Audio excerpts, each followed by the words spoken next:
if it notices that we are starting to fear our symptoms, your brain will take that better safe than sorry approach and tell you that you are in danger.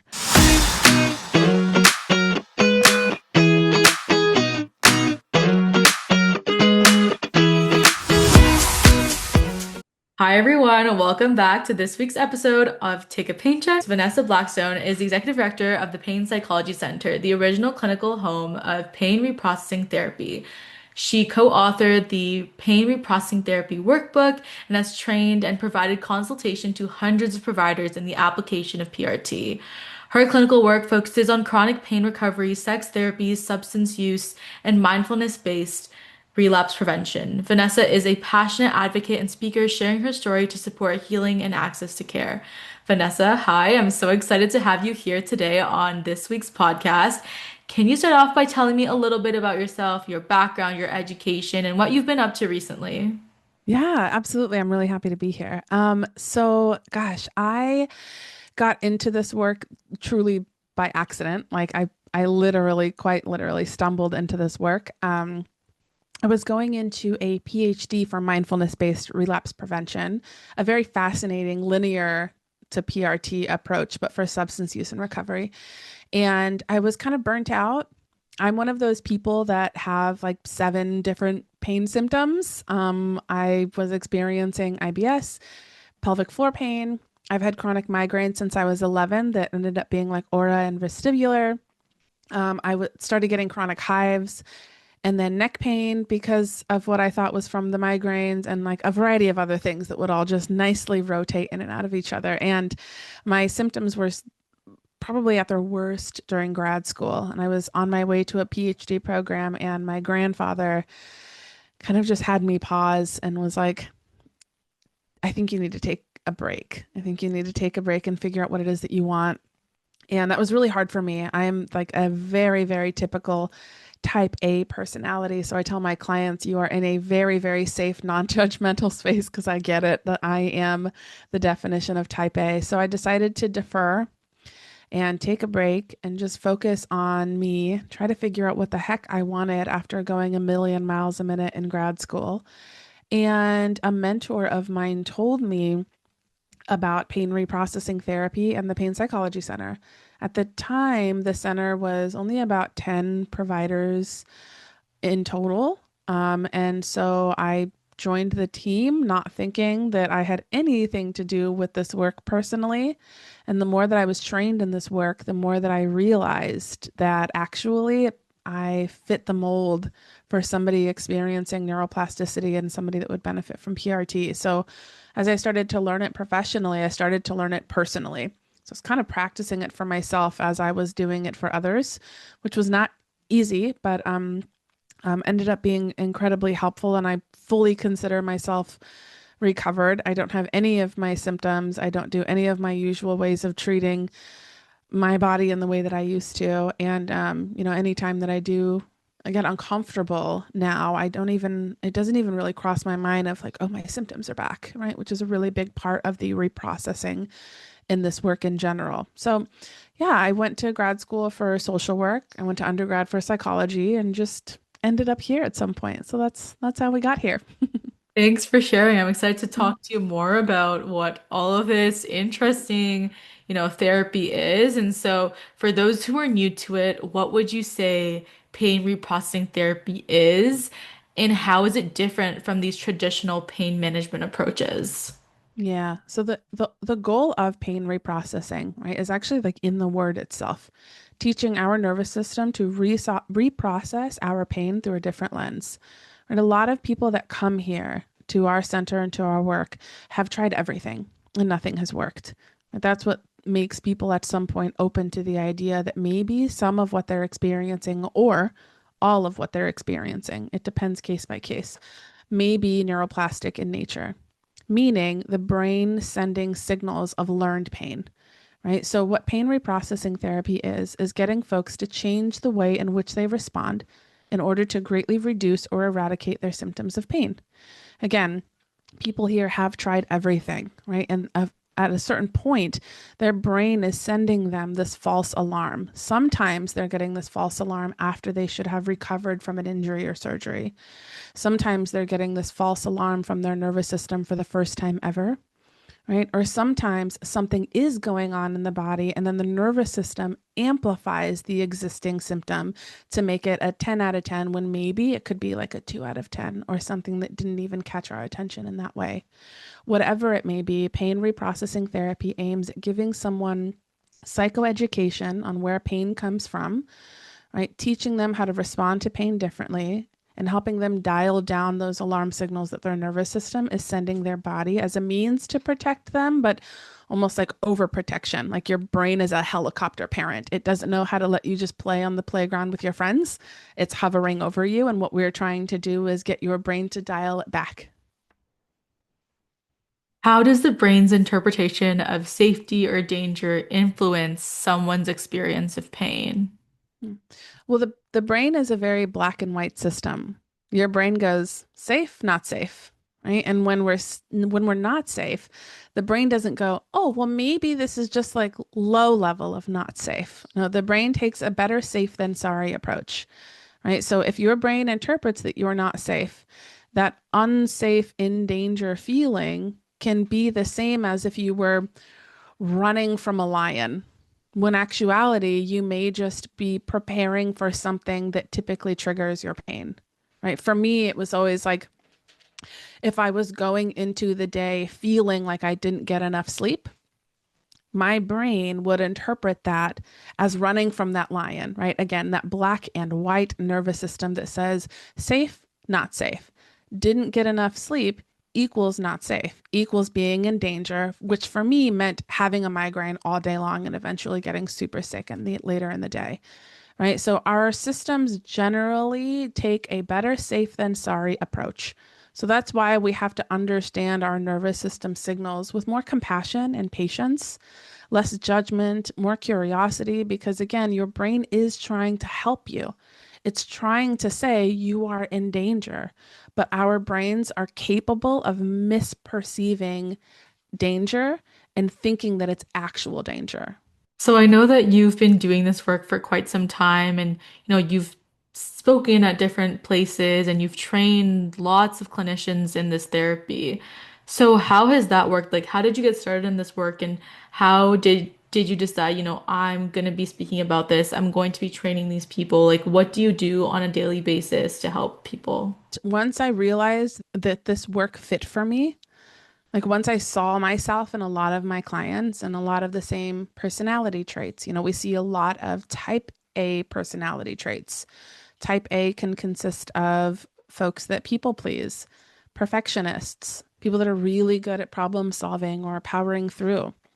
Right? All of these traits are an example that we have learned how to survive this way, either learning that from our childhood, learning that from a really tough job, or a really tough relationship that we didn't quite know how to get out of. Whatever it may be, we all have similar traits that lead us down the path of experiencing symptoms of neuroplastic pain.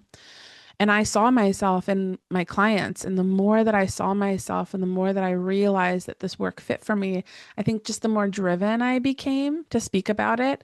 I really wanted to share my story. I had a wonderful supervisor in my practicum who said something that I will never forget, that effective use of self-disclosure is a real therapeutic intervention, but not everybody uses it or feels comfortable with it or knows that it's okay to use. So once I learned that I could use my story to help other people, I could use my story to help this work grow. If I could learn how to be honest and transparent in a way that like honored both how I was feeling, but how the other person was feeling and read into that and know that I could give my story in order to help them, it just meant that this work was so personal to me. And when something is personal to you and when you feel passionate about it, I mean, the ball just keeps rolling. So I was so excited to like grow this work in the way that I have and learn from the people who have set the foundation of this work because it was me. Like it was my story. It wasn't just like a textbook that I read. Like when you're super passionate about something, like you will really do anything and everything to make it the best thing and to Yeah. really, raise awareness, make sure that you're doing it correctly, and Yeah. kind of make sure that everyone knows what it's all about. And I feel the same way even about this work at Take a Pain Check, just being so passionate about it. I always want to help people when they want to become advocates or raise awareness or talk about, chronic illness, chronic pain, and rheumatic disease. So I totally understand what you mean by that. Many people living with chronic pain have been told to just kind of manage it. I feel like as someone living with a rheumatic disease and being in pain, I know a lot of people don't really talk about the pain aspect of it. We think about the disease and like we're just like, okay, we have to take this medication, but then how do we manage our like day-to-day pain? Like they don't teach us how to do that at the doctor's office. And so, how do you help people shift their kind of mindset towards the possibility of recovery? That's such a great question. Actually, my first client, my very first client in this work was someone diagnosed with RA. And to be honest, I was kind of irritated that that was my first client because I was a newer clinician in this field and I was also still trying to like juggle the neuroplasticity and certain diagnoses and just like how I can help as a therapist. Like, is that in my scope type of thing? And um, I'm so grateful that that was my first client because immediately right out of the gate, I feel like I learned the power of neuroplasticity, the power of the brain's perspective of what's safe and what's not. And this person came to me and said, "Look, I am diagnosed with this thing, right? I have rheumatoid arthritis, but I I don't think that I need to have pain in the way that I'm having it. And also, it is completely shaping my entire day, my mood, my perspective. It's impacting my job. Can you help?" And what we started realizing is this person was having a hard time with some tasks that were completely coloring the rest of their day.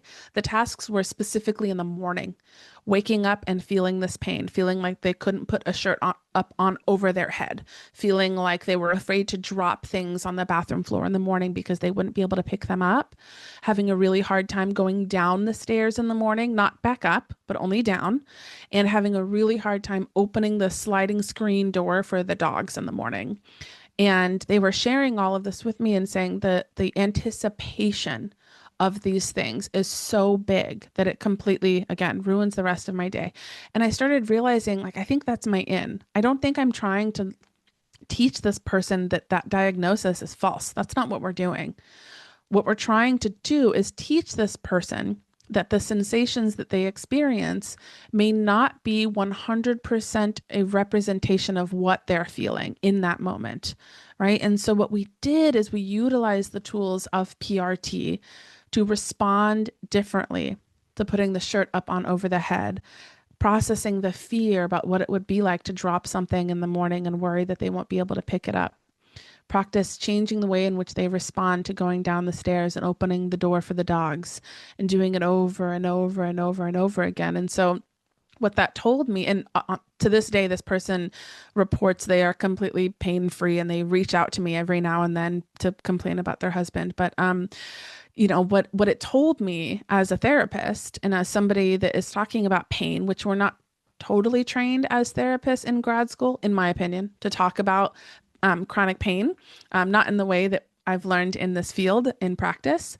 What it told me is that we can actually give people empowerment and tools and information that allows them to get to know their body through a lens that allows them to feel like they can feel safe, allows them to feel confident, allows them to go, okay, I feel this sensation, but maybe this one sensation is not the whole story of what's happening. What else is going on? And when you do that in a validating way, it can help somebody adapt to a perspective that allows them to see their body is not broken or damaged. And when your body feels like it's changing its perspective and narrative, when your brain is learning that you're actually safer than you think you are, you'd be so surprised like how that completely changes what somebody feels as a symptom in their body. And I've seen it time and time again for so many diagnoses that I don't even think I can have the time to name them all. But it's one of my favorite things about this work. And do you find it's different when working with youth or young adults compared to older adults?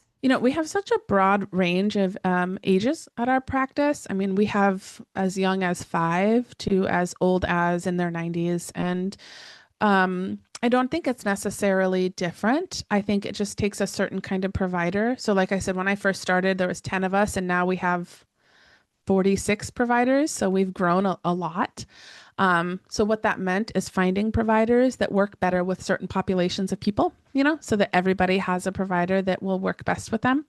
But in my experience, as far as working with youth and kids is, our conversation also involves talking about the role that the parents have in that person's life, right? Like, how are the parents responding to their pain, right? Or is there a certain level of urgency, fear, problem solving, and some type A personalities in the parent? And how is that showing up for the kid, right? And teaching them and their parent. Maybe we can all navigate this differently. Right. And as far as older adults, to be honest, those are some of my favorite clients because these folks have often not had the opportunity to learn either generationally, as a factor, because certain generations have learned that all you do is power through, right? And so I love working with those folks because sometimes our revelations of why their nervous system is showing up the way that it is their first time learning this. So many different approaches for different age ranges, but the work is exactly the same. Understanding the role that your nervous system has in the symptoms that you're getting. Thank you for sharing that. And I think it's really important to know that, this is something that anyone can really get help with. Like, it's not just a certain age specific thing or disease specific thing. Like, I think it's something that, everyone can access. Yes. Yeah, absolutely. What role does fear play in keeping pain around, and how can people begin to rewire those fear-based associations with their body? Yeah.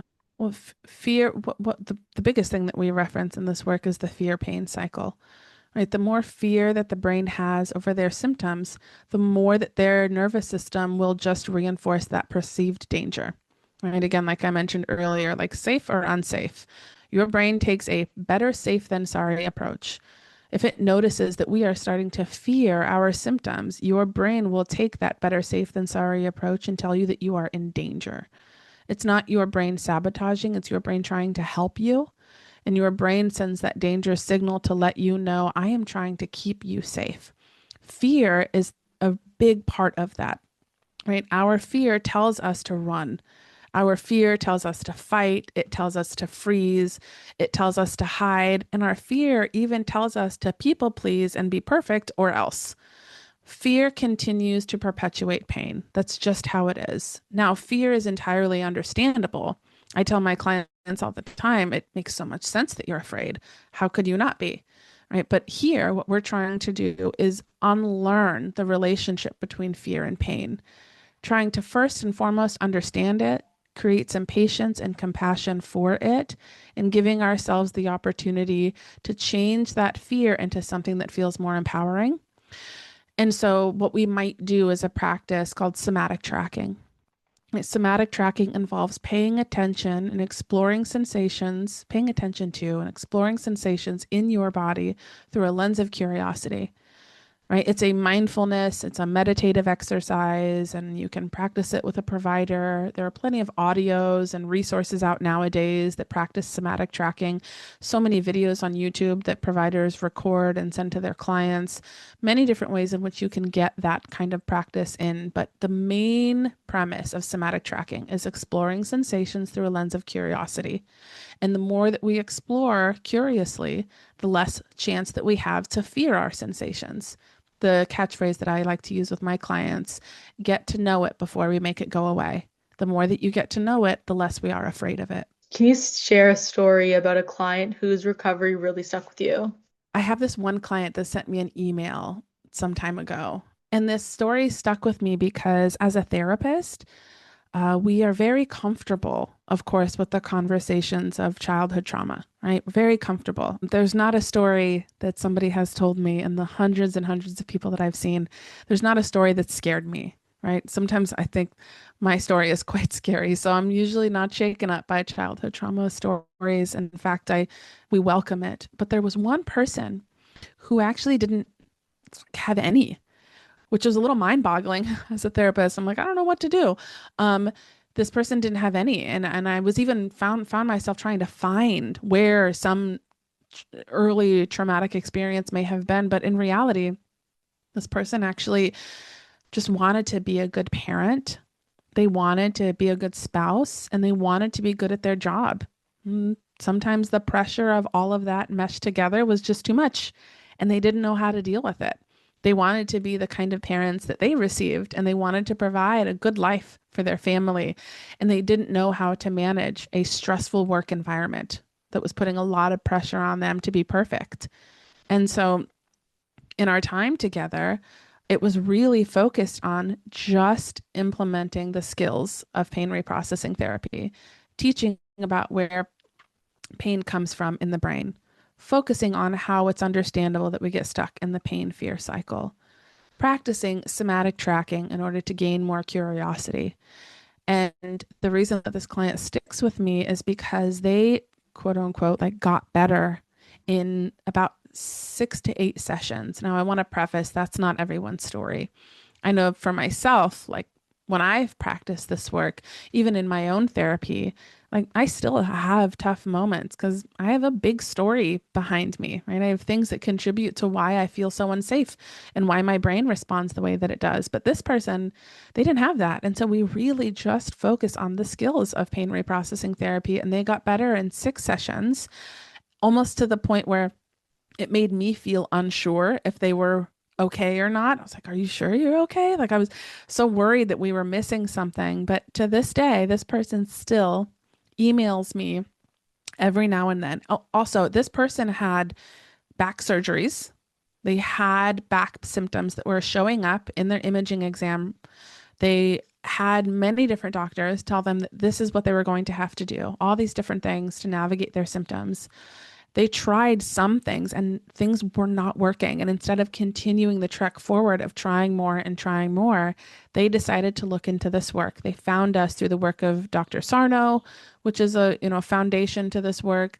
And then they end up finding our center and pain reprocessing therapy. So this person had all the imaging exams that showed there was something wrong, quote unquote, with their body. They tried the surgeries that were supposed to work. They tried the medications that were supposed to work. Right. So if anything, the trauma that they experienced is like not being able to figure out what the heck was going on in their body and how to fix it, which reinforced more fear that said they weren't going to be the parent or the spouse that they wanted to be. And so within that time of our 6 to 8 sessions or so, this person actually got better. And now they reach out to me every now and then to remind me how well they're doing. They'll send me an email update, maybe even once a year, letting me know that they're doing well. This is how their business is going. They decided to like leave that toxic job. They started their own business. They are, send pictures of their kids and say like they're doing so well. And they talk about getting back to golf and just all these wonderful things. And so it's a story like that that sticks with me that says you can be that person that tries everything, even surgeries and medications, and this work will still work for you, even if something is showing up on your imaging exams. I totally agree with that. I think oftentimes all of us sort of feel discouraged, when we are getting a diagnosis, or when I was diagnosed, even I thought, my life is over. I won't be able to do anything. I have juvenile arthritis, and I thought, at 13, like, I won't be able to do basic activities. How will I be able to do really anything? And that's so Yeah. not true. Like, just that change in mindset and realizing that you can still do a lot despite your diagnosis. You might need to adapt or kind of modify those things. It's really helpful. And then finding a community and finding places where you can talk to people and talk about your feelings and emotions. Like, that's something that really has helped me. So I'm glad that, the patients that are coming to you and you're coming to, the other healthcare providers are able to, really be able to express how they are feeling and ensure that, they are supported in any Yeah, way that they can be. absolutely. I want to talk a little bit about language. Mhm. And I think this is really important because I feel like oftentimes we don't actually discuss it. We go to a doctor's office and the doctor is always using different language that, may be triggering for a patient, may be confusing. They might not even understand it. And so, in your perspective, how does the language that medical providers use at times impact the patient's recovery or even prevent it? Ugh. How much time do we have? Because this is such a infuriating and big and important question, right? Like in so many ways, because I'm sure you can relate. I know I've been told you have to be careful and this is what you have and it's going to be, you're going to just have to deal with this. That was the first thing that I was told when I was, I don't know, I was like 17 or something. And I had like yet another concussion because I played rugby. And when I said, "Oh, I've been having migraines since I was 11 and they've been getting worse," this physician that I was seeing for treating the concussion, they were like, "Well, you kind of ruined your chances now at not having migraines because this is your third concussion." And I was like, how, like, so this is going to be forever and that's it just because of this, like, concussion, even if I had symptoms before the concussions, it didn't make sense. So yeah, language is everything. I say that constantly. I say that to my clients. I say that in trainings. I say that in podcasts. I say that wherever I can. Language is everything. What you tell somebody will dictate how safe or unsafe they feel in their body, especially someone who is already in fear mode, especially for someone whose nervous system is already on, especially for somebody who maybe grew up in a home that felt relatively unsafe. Maybe they received unsafe language, like, the only way that, you're going to be rewarded or if they learned the only way that you're going to be rewarded or treated nicely is if you do perfectly in school, right? The only way that you're going to be validated as enough is if you constantly are on this trek forward of doing a million different things to prove that, right? I mean, we experience it in childhood, we experience it in our jobs sometimes, and then, when we experience it in our bodies and it's being reinforced by a medical provider, somebody that we look to for answers and reassurance, I mean, language is everything. I think it's so important to be mindful of the language that you use, the information that you relay. Is it useful? Is it helpful? Right? Looking at someone's imaging exam results and reminding them, hey, you're gonna see this and I'm gonna give you this information, but this is not the whole story of what's going on because your nervous system also has a role here too. Here's research that shows that not everything that shows up in our imaging exams is a 100% indicative of why you feel what you feel, right? There's actual research that says that, but oftentimes medical providers don't know how or don't know to include that in their meeting with their patient, right? And so just being mindful of the language that you use can really make or break how someone perceives their body. Do you have any examples of like specific language that could be triggering to patients? Yeah. Well, the language of forever. This is going to be forever. You're going to have to deal with this forever. That's a big one, right? The language of like this is where something is wrong in your body, right? The you have to be careful or else type of language. You have to try this treatment as your only way out, or this treatment will 100% work for you and you should not feel anything after. Um, the language that reinforces that maybe they did something wrong, or maybe it is all in your head, right? A lot of those things are often what I see. Even something as small. I'm writing a chapter right now that'll be published soon, and I'm even finding myself being really careful about the language that I use in this chapter because I'm talking about women experiencing a migraine, right? And when I'm saying it, I'm not saying it as a singular migraine. I'm talking about women experiencing migraine, right? But we say it in a singular way because it does not have to say your migraines, right? It doesn't have to mean, that this is going to be forever or this is just a part of who you are, part of your identity, right? It can be a singular thing. And does this singular thing keep reoccurring? Yes, but we can still talk about it as a singular episode. So whether we use it in a singular sense, whether we just are mindful of telling someone that this is forever or whether we're making somebody feel like this is all in their head, right? Really important to kind of pull back on some of that language and make sure to come across as validating. It's definitely important to be mindful and just kind of self-aware of those things as well and how that can really impact a patient's recovery process. What does emotional safety look like in these environments and how does it connect to your work with pain and trauma?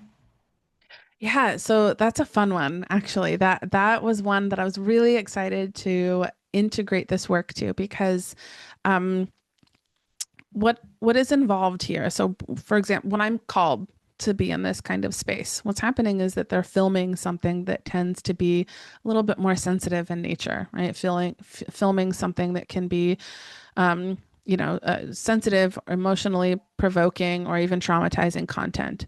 And what my role can be as a therapist is not only to support the cast in filming, but to support the crew who is supporting the cast so that everybody can get this job done.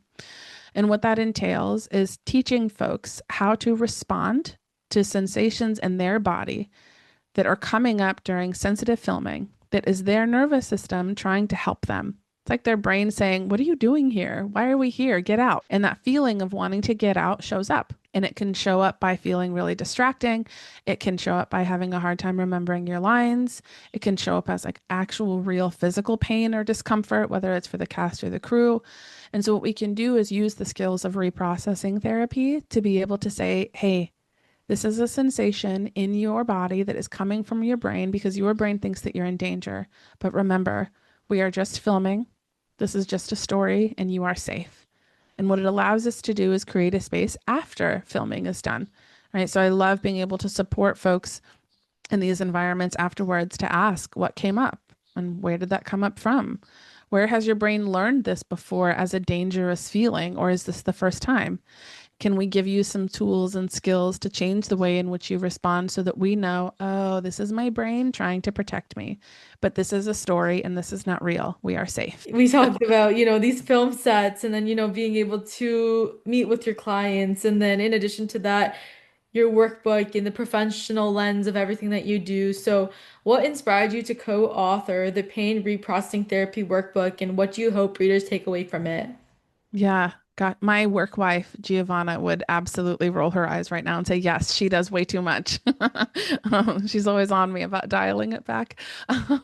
But yeah, the workbook was a really meaningful project.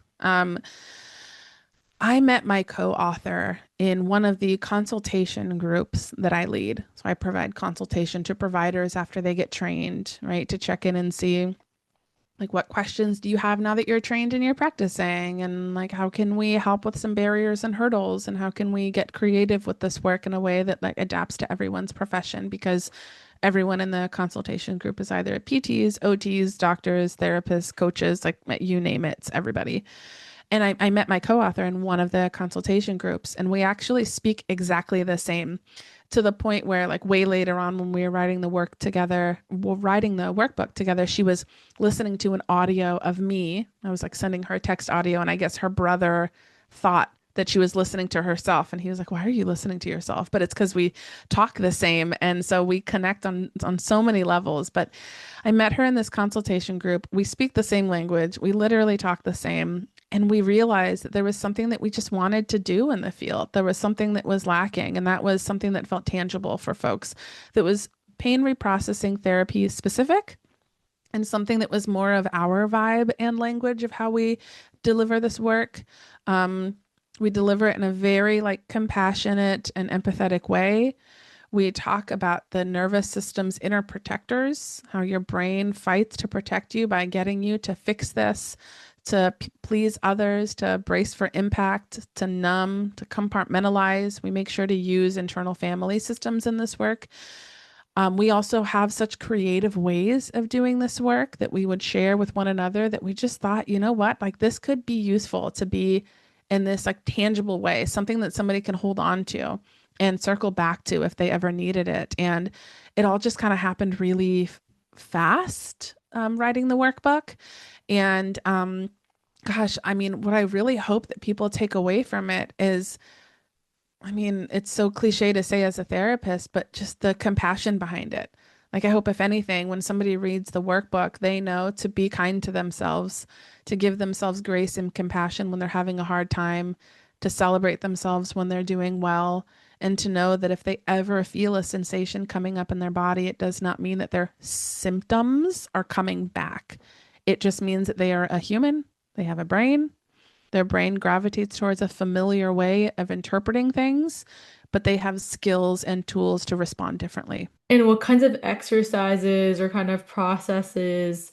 I mean, you talked a little bit about it, but like, does this workbook include for people who are trying to heal? What are you most proud about in the work that the team is doing? Well, this workbook is kind of unique in that there are so many kinds of exercises.